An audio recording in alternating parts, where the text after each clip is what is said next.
Magandang araw mga kaibigan.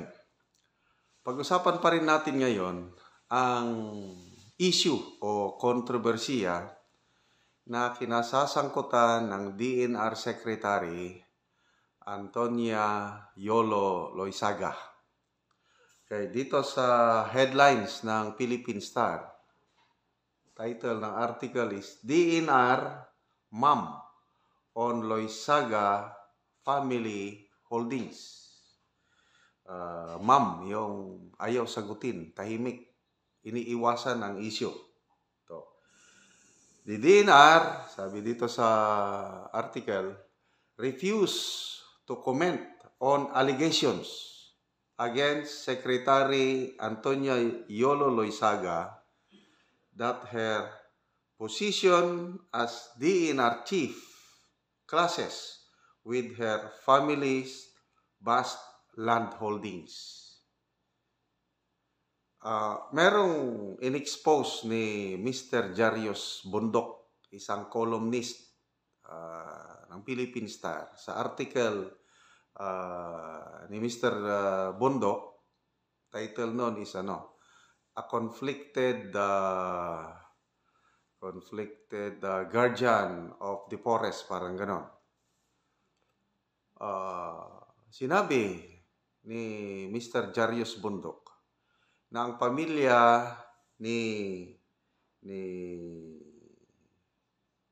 DNR Secretary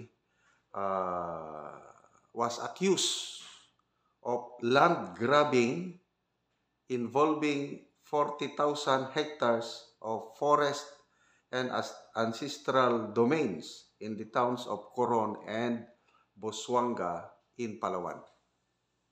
Ulitin ko allegation o accusation. Land grabbing of 40,000 hectares forest and ancestral domains. DNR chief siya. O di ba?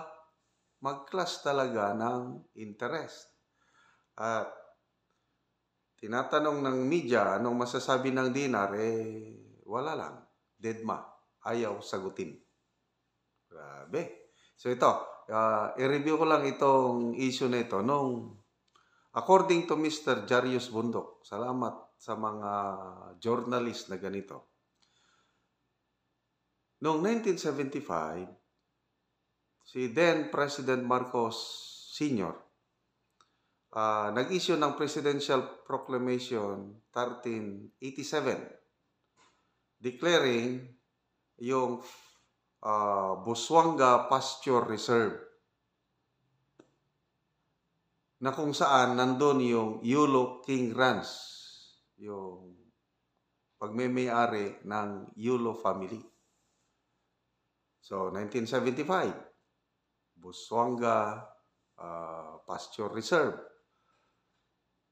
Meaning, kung pasture reserve, parang protected area na ito kasi mga subsequent laws noong 1992, mayroong NIPAS, National Integrated Protected Area Systems Act. So, itong Busuanga Pasture Reserve naging public domain pag may-ari ng gobyerno, ng estado, ng tao. How come, sabi ni Mr. Jarius, na noong 1976, napatituluhan ng Yolo family yung 40,000 hectares. So ito ngayon, subject na ito ng kaso. Merong nag-file ng kaso sa korte, yung Philippine Agribusiness Center.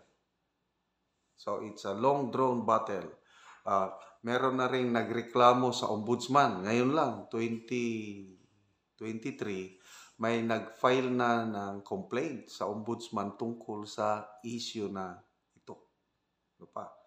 Noong 2016, nalaman ito ng mga kongresista at maraming mga congressmen na nag-demand na maimbestigahan itong pagmamay-ari ng napakaluwang na lupain ng pagmamay-ari pamilya ng DNR Secretary.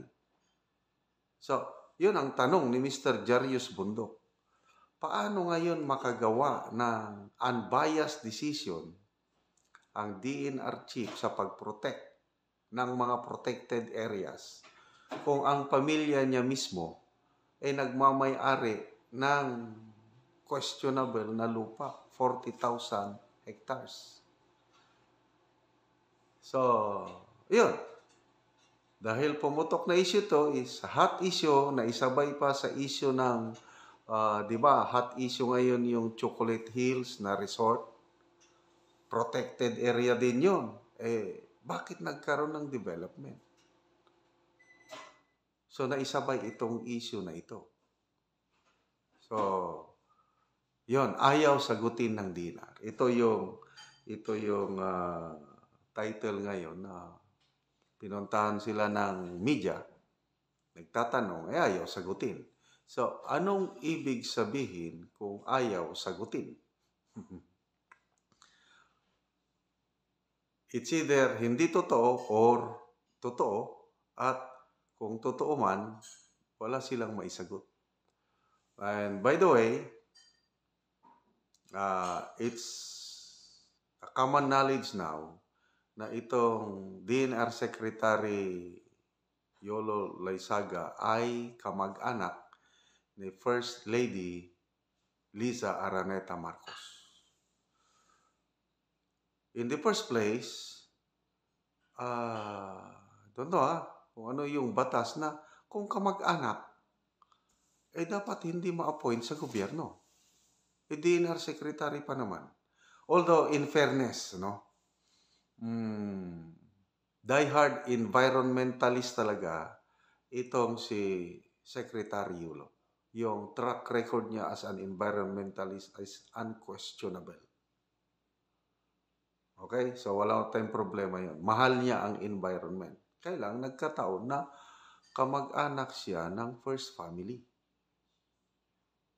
O, di ba? Medyo questionable. Tapos, ito ngayon na-expose na meron palang kaso. Maraming nagre-reklamo. Paano? Kasi, hindi pa na-rescind o hindi pa visa pa rin yung Presidential Proclamation 1387. As is pa rin yun. Walang yun. May visa. Paano? Bakit naging private property yung 40,000 hectares? So yun, kaso-kaso yan ngayon.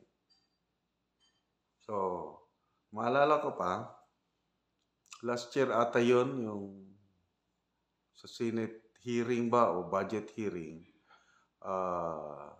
may expose si Senator Tulfo na ang DNR Secretary nakagastos ng in less than a year is 1.1 billion pesos sa kanyang foreign travel. Malala niyo ba yun? Si Senator Tulfo ang nag-expose niyan eh. Grabe.